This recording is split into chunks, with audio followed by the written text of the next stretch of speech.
4 जनवरी 1990 सखर के करीब एक संगी नामी गांव के आसपास अंधेरा छाया हुआ था। सिर्फ करीब के खेतों की रोशनी रात के अंधेरे को तोड़ रही थी। इस दौरान मुल्तान से कराची तक 800 किलोमीटर का सफर तय करने वाली बहाउद्दीन ज़करिया एक्सप्रेस अपनी 16 बोगियों के साथ 56 किलोमीटर पर आवर की तेज रफ्तार के साथ इस गांव के करीब से गुजरने वाली थी। लेकिन इस रात कुछ अजीब था। जिस वक्त बहाउद्दीन ज़करिया एक्सप्रेस सखर के संगी स्टेशन से करीब थी, इसी दौरान संगी स्टेशन से एक पैसेंजर कार्गो बस बहाउद्दीन ज़करिया एक्सप्रेस के रुख की तरफ रवाना हुई। इस बात से बेखबर कि रेलवे कंट्रोल रूम की एक छोटी सी लापरवाही दूसरी ट्रेन में बैठे हजारों पैसेंजर्स की जानों से खेलने वाली थी और पाकिस्तान की तारीख का सबसे खौफनाक रेल डिजास्टर कायम होने वाला था।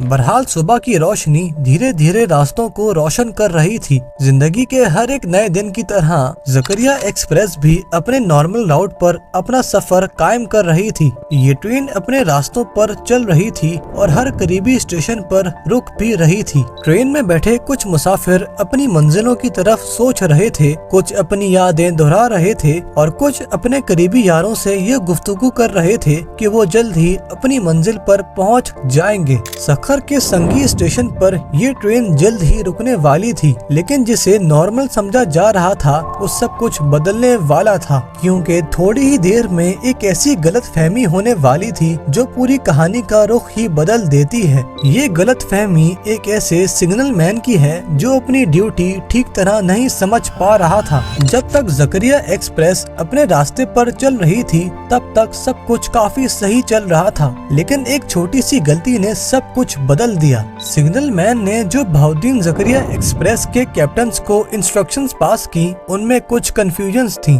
ट्रेन के रास्ते को एक गलत ट्रैक की तरफ मोड़ा गया और ये सब कुछ एक गलत अलाइनमेंट की वजह से हुआ, जिसे पहचाना तो नहीं जा सकता था, लेकिन वो फर्क काफी बड़ा था। ज़करिया एक्सप्रेस जो अपनी पुरानी राह पर सफर कर रही थी, अचानक से अपने सामने एक पुरानी कार्गो ट्रेन को देखती है। ये कार्गो ट्रेन सखर के करीब खड़ी हुई थी। इसका इंजन काफी पुराना और खराब हो चुका था, जिसकी वजह से ये ट्रेन अपने ट्रैक से उतर गई थी, लेकिन फिर भी उस ट्रेन ने अपनी असल जगह नहीं छोड़ी थी। अपने रास्ते पर चल रही ज़करिया एक्सप्रेस अब एक अजीब मंजर का सामना कर रही थी। एक तरफ वो कार्गो ट्रेन थी, वहीं दूसरी तरफ ज़करिया एक्सप्रेस का रास्ता बर्बाद हो चुका था और फिर एक ही पल में सब कुछ बदल गया। ज़करिया एक्सप्रेस की पहली बोगी जो अपने सफर पर पूरी उम्मीद के साथ निकली थी, अचानक से उस कार्गो ट्रेन के सामने आ गई थी और एकदम से सब कुछ हिल गया, जैसे जमीन ने अपना रुख ही बदल दिया हो। इंजन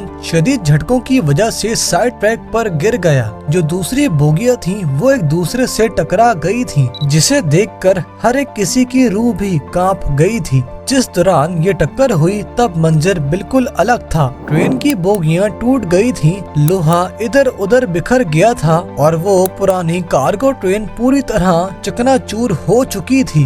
वो लोग जो ट्रेन में बैठे थे, उन्हें समझ ही नहीं आ रही थी कि उनके साथ क्या हो रहा है। उनके लिए ये एक खौफनाक सपने से कम नहीं था, क्योंकि उनके सामने अब ट्रेन की दीवारें नहीं थीं, बल्कि एक खुली हवा और नीला आसमान था। अब तक ट्रेन की पहली 3 बोगियां पूरी तरह चकनाचूर हो चुकी थीं, जिसका असर पूरी ट्रेन पर पड़ चुका था। ज़करिया एक्सप्रेस के अंदर 1408 सीट्स की कैपेसिटी थी, जिसमें से 700 लोग बुरी तरह जख्मी हुए, जबकि 307 लोग मौके पर ही अपनी जान गंवा बैठे, यानी सिर्फ 28% लोग ही सही सलामत वापस लौटे। ये जानी नुकसान इतना बड़ा था जो कि तारीख के पन्नों पर लिखा जा चुका है। जो लोग अपने आप को बचाना भी चाह रहे थे, उन तक कोई भी मदद नहीं पहुंच सकी। उनकी आवाजें उसी खौफनाक हादसे में दब गई थीं। बहरहाल इस हादसे के बाद संगी गांव के रिहायशी अपनी जान की परवाह किए बगैर ही वो लोग हर उस दर्दनाक आवाज को बचा रहे थे जो उन्हें उस ट्रेन के अंदर से सुनाई दे रही थी। ट्रेन की बोगियां टूटने और लोहा हर तरफ बिखरने की वजह से मदद करना काफी मुश्किल होती जा रही थी, लेकिन फिर भी लोग सब कुछ अपना भूल भाल कर मदद करने के लिए दौड़ पड़े। रेस्क्यू ऑपरेशंस जो कि अक्सर इस तरह के हादसात में थोड़े लंबे वक्त तक चलते हैं इस दफा काफी देर तक चले, क्योंकि इतने बड़े हादसे में मदद को पूरी तरह सफल करना काफी मुश्किल था, जिसकी वजह से हेलीकॉप्टर्स के जरिए जख्मियों को कराची के हॉस्पिटल्स तक भेजना शुरू किया गया। लेकिन फिर भी जख्मियों की तादाद काफी ज्यादा थी। रात भर लोग एक दूसरे की मदद करते रहे, लेकिन वक्त काफी कम था और मदद काफी नहीं थी। लोकल डॉक्टर्स और रेस्क्यू टीम्स भी अपनी तरफ से मदद के लिए आईं, लेकिन उनके पास जख्मियों की इतनी बड़ी तादाद को संभालने का वक्त नहीं था। जख्मियों की ये तादाद जो कि 700 के आसपास थी, उन्हें प्रॉपर ट्रीटमेंट देना और उनकी जान बचाना काफी मुश्किल हो गया था। बहरहाल जब पाकिस्तान रेलवेज ने इस हादसे की तहकीकात शुरू की तो उस सिग्नल मैन की गलती सामने तो आई, लेकिन वो अकेली गलती नहीं थी। ये सब कुछ पाकिस्तान रेलवेज के पुराने और आउटडेटेड इंफ्रास्ट्रक्चर का नतीजा था। रेलवे के सिग्नल सिस्टम्स पुराने हो चुके थे, जो उस वक्त के ट्रैफिक और मुश्किलात को संभालने के लिए काफी नहीं थे। रेलवे ट्रैक्स की मेंटेनेंस भी खत्म हो चुकी थी और इन्हीं कमियों की वजह से पूरा रेल सिस्टम फेल हो गया था। अगर यही सिस्टम अप टू डेट होता तो शायद ये गलतफहमी कभी ना होती। इसके अलावा ओवर कैपेसिटी भी एक बहुत बड़ा मसला था। ट्रेन की असल कैपेसिटी 1400 मुसाफिरों की थी, जबकि उस वक्त जकरिया एक्सप्रेस में 2000 से ज्यादा लोग सफर कर रहे थे। मुसाफिरों का ये बेहद प्रेशर और ट्रेन की जैम पैक्ड कंडीशन ने उस वक्त काफी परेशानी और गहमा-गहमी बना दी थी, जिसकी वजह से कई लोगों को ट्रेन के इमरजेंसी एग्जिट से बाहर निकलने का मौका ही ना मिला। इस हादसे का असल कसूरवार तो उन रेलवे ऑफिशियल्स को बनाया गया जिन्होंने इस ट्रेन की असल कैपेसिटी को ठीक तरह मैनेज नहीं किया, जिसका सबब ये खूनी हादसा बना।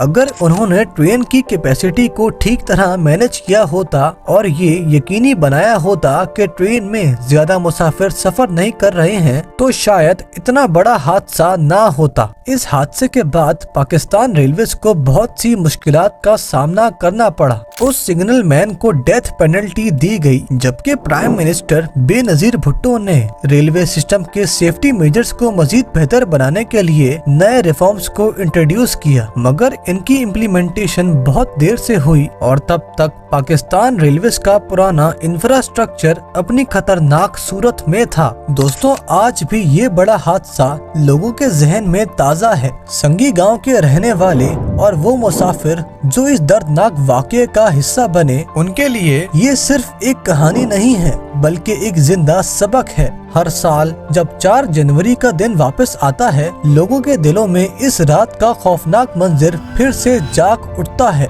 ये थी सक्खर रेल डिजास्टर की वो कहानी जो आज तारीख के सबसे खौफनाक वाकयात में लिखी जा चुकी है। दोस्तों, अगर सक्खर रेल डिजास्टर की ये कहानी आपकी भी दिल को छू गई है तो आप मुझे कमेंट्स में जरूर बता सकते हैं। अगर आप एयर ब्लू के डाउनफॉल पर वीडियो देखना चाहते हैं तो आप इस वीडियो पर क्लिक कर सकते हैं। अगर आपको ये वीडियो इन्फॉर्मेटिव लगी हो तो आप इस वीडियो को लाइक कर सकते हैं और चैनल को सब्सक्राइब कर सकते हैं।